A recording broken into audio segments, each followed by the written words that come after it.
Alright, I'm just going to give you a quick rundown on how to replace a broken slate or a broken tile.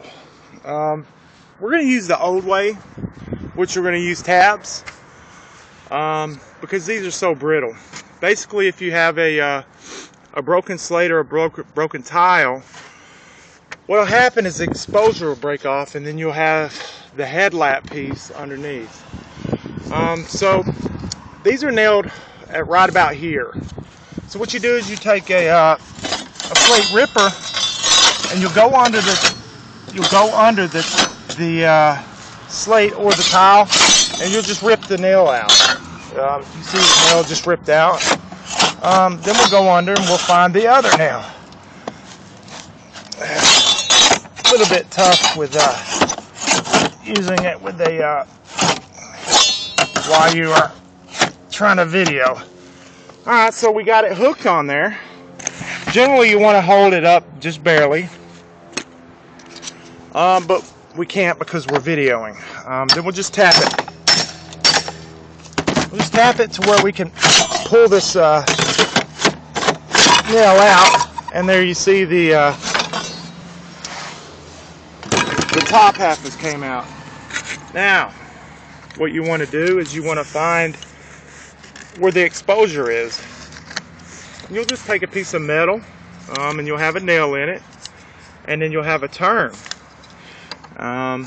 You'll set your tab or your hanger where you want it, and then you'll go between the seams on the other the slates. Alright, now I'm going to set this down just for a second.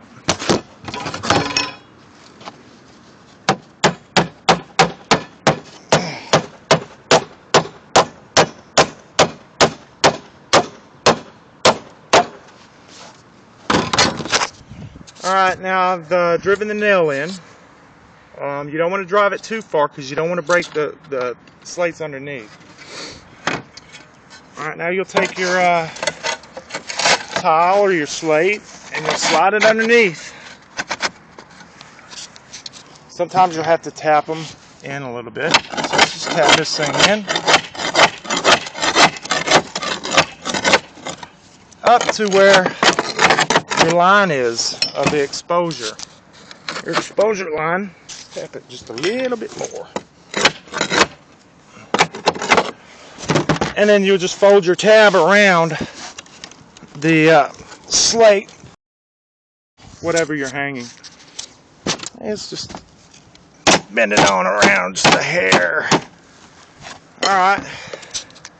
Now, that's how you replace a slate or a asbestos tile.